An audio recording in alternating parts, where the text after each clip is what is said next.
جب رضا خواب گرا سے سر اٹھائے، دولت دیدار عشق مصطفیٰ کا ساتھ۔ السلام علیکم ورحمۃ اللہ وبرکاتہ۔ الصلاۃ والسلام علیک یا رسول اللہ،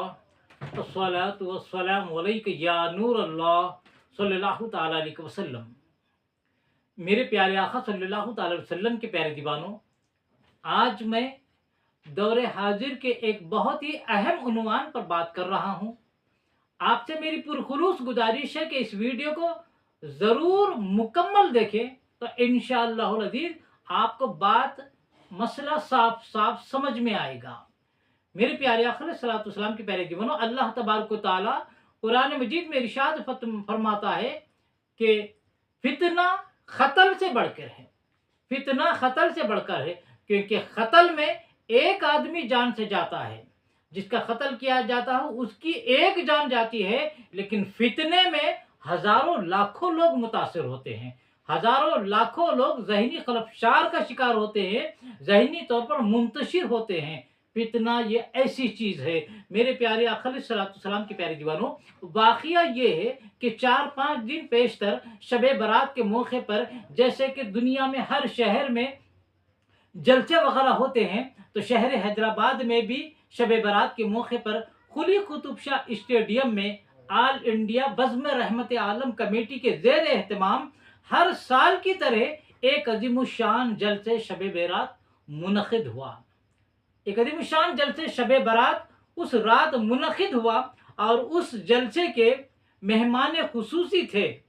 مہمان خصوصی علامہ فروغ القادری صاحب جو انگلینڈ کے رہنے والے تھے، اور دوسرے مہمان خصوصی علامہ حماد رضا صاحب جو یو پی مراد آباد کے رہنے والے تھے۔ تو یہ دونوں علماء کرام اس میں مدعو تھے، اور اس آل انڈیا بزم رحمت عالم کمیٹی کے صدر علی جناب ایم اے مجیب صاحب جو ہائی کورٹ حیدرآباد کے سینئر ایڈوکیٹ ہیں وہ تھے، اور اس کمیٹی کے معتمد شیراز احمد خان ہیں۔ اور میرے پیارے آقا علیہ الصلوۃ والسلام کے پیارے دیوانوں، یہ شب برات کا پہلا جلسہ نہیں تھا، بلکہ یہ آل انڈیا بزم رحمت عالم کمیٹی اپنے تحت ہر سال مقدس راتوں میں جید اور نیشنل اور انٹرنیشنل علماء کرام کو بلا کر لوگوں تک اللہ و رسول کا پیغام پھیلانے کی کوشش کرتی ہے۔ یہ جو ایم اے مجیب صاحب جو سینئر ایڈوکیٹ ہے اور شیراز احمد خان صاحب ہیں، یہ دونوں بہت تحقیق کے بعد جید علماء کو مدعو کرتے ہیں، اور نیشنل اور انٹرنیشنل لیول کے علماء کو مدعو کرتے ہیں، تاکہ عوام تک صحیح طور پر دین اسلام کا پیغام پہنچ سکے۔ لیکن افسوس کی بات یہ ہے کہ کمیٹی کے معتمد شیراز احمد خان کی جانب سے مجھے ایک ویڈیو موصول ہوئی، جس میں حیدرآباد کے ہی ایک مولانا ہیں، مولانا خواجہ معز الدین اشرفی صاحب، ان کی ویڈیو تھی۔ انہوں نے ویڈیو میں اس جلسے کے مہمان خصوصی جو قلی قطب شاہ اسٹیڈیم میں ہوا، اس جلسے کے مہمان خصوصی حضرت حماد رضا صاحب کے تعلق سے انتہائی نازیبا الفاظ استعمال کیے۔ آپ نے حضرت حماد رضا صاحب کی شان میں جوکر کا لفظ استعمال کیا، اور ملون کا بھی لفظ استعمال کیا۔ بہت نازیبا کلمات، اتنے بڑے علامہ نیشنل لیول کے مقرر ہیں، اور آپ کو ان کو کہہ رہے ہیں کہ جوکر قسم کے مولویوں کو بلایا جاتا ہے اور سمجھا جاتا ہے کہ ہمارا جلسہ کامیاب ہوگا، لہذا آپ نے ان کی شان میں جوکر کا لفظ استعمال کیا اور ملون کا لفظ بھی استعمال کیا، جس سے ہزاروں لاکھوں لوگوں کی دل شکنی ہوئی، دل آزاری ہوئی کہ ایک عالم کی شان میں ایسے نازیبا کلمات۔ میرے پیارے آقا علیہ الصلوۃ والسلام کے پیارے دیوانوں، اور دوسرے حماد رضا صاحب پر مولانا خواجہ معز الدین اشرفی صاحب نے ایک الزام تراشی یہ کی کہ انہوں نے سیدوں کی توہین کی ہے، یعنی حماد رضا صاحب نے سیدوں کی توہین کی ہے، سیدوں کی شان میں گستاخی کی ہے، اور کہا، کون؟ مولانا حماد رضا صاحب نے کہا کہ ساری کائنات یعنی سارے لوگ میدان محشر میں سیدوں کے پاس جائیں گے، اور سارے سید احمد رضا کی جانب جائیں گے۔ یہ الزام تراشی کی مولانا خواجہ معز الدین اشرفی صاحب نے کہ انہوں نے حماد رضا صاحب نے یہ کہا۔ اور ایک خاص بات یہ ہے کہ میں مولانا خواجہ معز الدین اشرفی صاحب جن کی ویڈیو میں نے دیکھی ان کو اچھی طریقے سے میں جانتا ہوں، کافی عرصے سے جانتا ہوں۔ وہ ہمارے بزرگ ہیں، سنی عالم دین ہے، اور میں ان کا انتہائی ادب احترام کرتا ہوں، اور ہم ہر سنی عالم دین کا دل و جان سے احترام بھی کرتے ہیں اور ان کی قدر بھی کرتے ہیں۔ کافی عرصے پہلے حیدرآباد سے ابھی بھی نکل رہا ہے وہ روزنامہ رہنمائی دکن، کافی عرصے پہلے اسی رہنمائی دکن میں ہر پیر کے دن لوگ شرعی سوالات پوچھا کرتے تھے تو مولانا خواجہ معز الدین اشرفی صاحب ان کے جوابات دیا کرتے تھے۔ میں بڑے ذوق و شوق سے اس کو پڑھتا تھا، اور آج بھی میں نے اس کی ایک فائل گھر میں جمع رکھی ہے تاکہ اپنے علم میں اضافہ کر سکوں، وقتاً فوقتاً ان فتاووں کو پڑھ کر اپنے علم میں اضافہ کر سکوں، لہذا میں نے ان سوالات جوابات کی ابھی بھی ایک فائل بنا کے گھر میں رکھی ہے۔ لہذا میں مولانا خواجہ معز الدین اشرفی سے عقیدت رکھتا ہوں، محبت احترام کرتا ہوں، لیکن تصویر کا دوسرا رخ یہ ہے کہ بات میں بڑی معذرت سے کہہ رہا ہوں کہ میں محسوس کرتا ہوں کہ آپ کے دل میں، یعنی مولانا خواجہ معز الدین اشرفی صاحب کے دل میں رضوی علماء کے تعلق سے کوئی اچھے جذبات نہیں ہے، ان کے تعلق سے آپ کا دل صاف نہیں ہے، پتہ نہیں کیا وجہ ہے۔ اور میں یہ بلا وجہ نہیں کہہ رہا ہوں، میرا ذاتی مشاہدہ ہے۔ واقعہ ہے کہ 15-20 سال پہلے حیدرآباد میں مغل پورہ ایک علاقہ ہے، وہاں پر ایک اہل سنت کی کتابوں کی دکان ہے جس کا نام ہے مکتب انوار مصطفیٰ۔ تو آج سے 15-20 سال پہلے میں چند اہل سنت کی کتب خریدنے کے لیے مکتب انوار مصطفیٰ پہنچا جو مغل پورہ میں ہے، وہاں پر میری ملاقات خواجہ معز الدین اشرفی صاحب سے ہوئی۔ دوران گفتگو انہوں نے میرے پیر و مرشد شہباز دکن حافظ و قاری حضرت مولانا مجیب علی رضوی رحمۃ اللہ علیہ کے تعلق سے کچھ نازیبہ کلمات کہے اور مذاق کے انداز میں بات کی کہ وہ ایسے ہے، وہ ایسے ہے۔ دل کو تکلیف تو بہت ہوئی، لیکن میں ادب کی وجہ سے خاموش رہا، برداشت کیا، کوئی بات جواب نہیں دیا، اور میں نے یہ بھی نہیں کہا کہ میں مولانا مجیب علی رضوی رحمۃ اللہ علیہ کا مرید ہوں، خاموش رہا۔ لیکن میں سمجھ گیا کہ مولانا خواجہ معز الدین اشرفی صاحب کا دل اہل سنت کے بریلوی رضوی علماء کے تعلق سے صاف نہیں ہے۔ میرے پیارے آقا علیہ الصلوۃ والسلام کے پیارے دیوانوں، اب کہنا یہ ہے کہ بے شک اللہ کے رسول صلی اللہ علیہ وسلم کے خاندان والوں کو ہی سید کہا جاتا ہے، ان ہستیوں کو سید کہا جاتا ہے، اور اعلیٰ حضرت نے ہمیں سیدوں کا ادب احترام کرنا سکھایا ہے کہ سیدوں کا ادب احترام کرنا ایمان والوں کی نشانی ہے، اور جو بے ادب ہوتا ہے وہی سیدوں کی گستاخی کرتا ہے، اور سیدوں کی کوئی گستاخی کرتا ہے تو اپنے ایمان کو داؤ پر لگانے کے مترادف ہے۔ لیکن کچھ عرصے سے ستم ظریفی کی بات یہ ہے، کچھ عرصے سے یہ مشہور کر دیا گیا ہے یا کیا جا رہا ہے کہ بریلوی علماء رضوی علماء سیدوں کا ادب نہیں کرتے، یہ مشہور کر کے رضوی اور بریلوی علماء کو بدنام کیا جا رہا ہے۔ اسی لیے مولانا خواجہ معز الدین اشرفی صاحب نے بھی کہا کہ جوکر قسم کے علماء کرام کو بلا کر لوگ سمجھ رہے ہیں کہ ہمارے جلسے کامیاب ہوں گے، اور ایسے جوکر قسم کے علماء کو بلا کر اہل سنت کے اسٹیجوں کو گندا کیا جا رہا ہے، ایسے واہیات جملے آپ نے کہے۔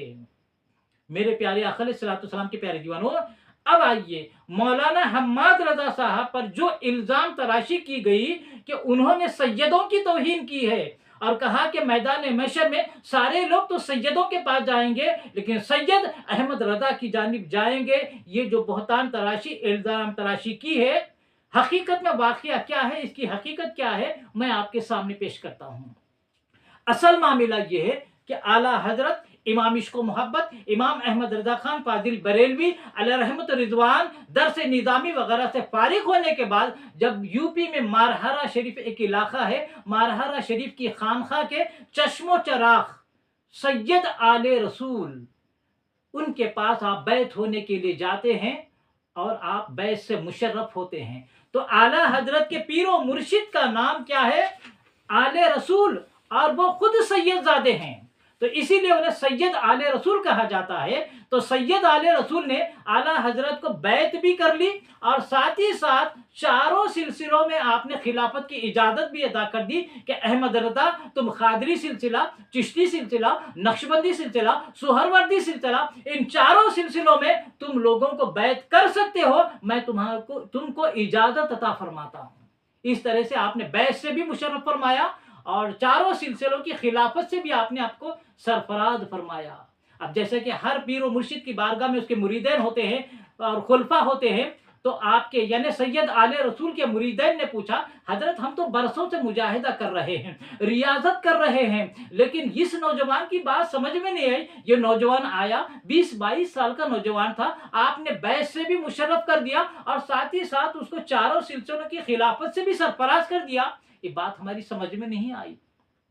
تو آل رسول فرماتے ہیں، سید آل رسول جو اعلیٰ حضرت کے پیر و مرشد ہیں، وہ اپنے مریدین سے فرماتے ہیں لوگوں یہاں پر لوگ آتے ہیں تو گندہ دل لے کر آتے ہیں، ان کے گندے دلوں کو مجاہدے کے ذریعے ریاضت کے ذریعے صاف کرایا جاتا ہے۔ وہ آپ پر محنت کرنی پڑتی ہے، تم لوگوں پر محنت کرنی پڑتی ہے، لیکن میں نے دیکھا احمد رضا آیا تو وہ محنت کر کے آیا ہے، اس کے پاس عشق رسول کی دولت ہے، اس کے پاس عشق اہل بیت اطہار کی دولت ہے، اس کے پاس عشق صحابہ کی دولت ہے، اس کے پاس علم بھی ہے، اس کے پاس تقوی بھی ہے، اس کے پاس پرہیزگاری بھی ہے، ہر چیز ہے اس کے پاس ہے، اور محنت کر کے آیا ہے۔ صرف نسبت کی ضرورت تھی، میں نے نسبت سے بھی اسے مشرف کر دیا اور خلافت سے بھی میں نے اسے سرفراز فرما دیا۔ یہ کون فرماتے ہیں؟ اعلیٰ حضرت کے پیر و مرشد سید آل رسول۔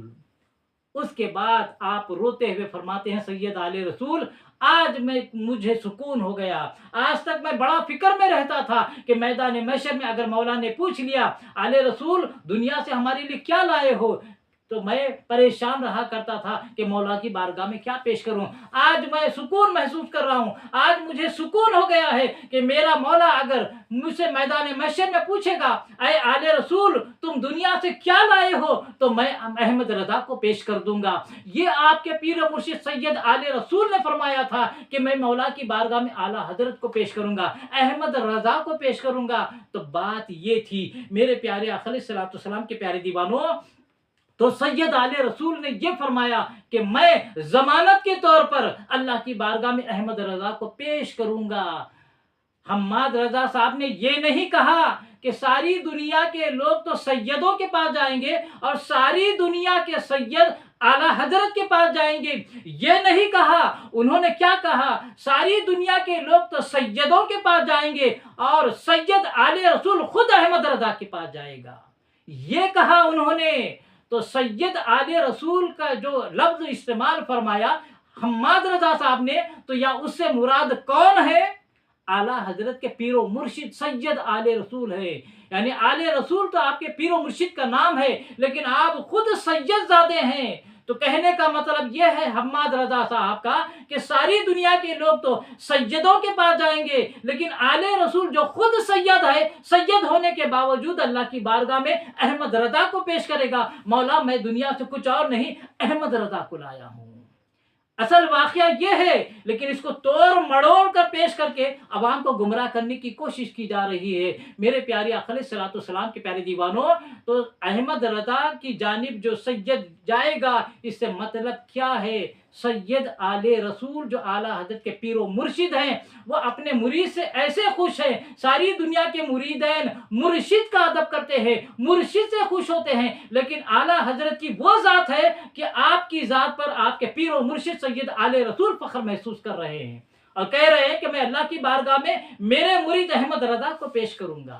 واقعہ یہ ہے، لیکن اس کو توڑ مڑوڑ کر کیا کہا جا رہا ہے کہ حماد رضا صاحب نے کہا کہ سید ساری دنیا کے لوگ سیدوں کی جانب جائیں گے اور ساری دنیا کے سید احمد رضا کی جانب جائیں گے۔ یہ غلط بیانی کر کے عوام کو ذہنی انتشار میں مبتلا کیا جا رہا ہے، اہل سنت میں اختلافات پیدا کرنے کی کوشش کی جا رہی ہے، لہذا بات کا بتنگڑ نہ بنایا جائے اور امت میں اختلاف نہ کیا جائے۔ میں ہاتھ جوڑ کر گزارش کرتا ہوں کہ اہل سنت میں پہلے ہی اختلافات بہت ہیں، لہذا ایک زمانہ تھا رضوی اشرفی کا فتنہ بہت زوروں پہ چل رہا تھا، اب فتنہ دب چکا ہے۔ آپ اس فتنے کو ابھارنے کی مت کوشش کیجئے، یہ رضوی ہے وہ اشرفی ہے، رضوی ہو ہمارے بھائی، اشرفی ہو ہمارے بھائی، دونوں کا مرکز عقیدت بریلی شریف ہے، اعلیٰ حضرت کو دو بھی مانتے ہیں، لہذا چھوٹے موٹے اختلافات کی وجہ سے امت کو پریشان نہ کیا جائے، اہل سنت کو انتشار کا شکار نہ بنایا جائے۔ لہذا علامہ قمر الزمان اعظمی صاحب نے ایک زمانے میں ایک نعرہ دیا تھا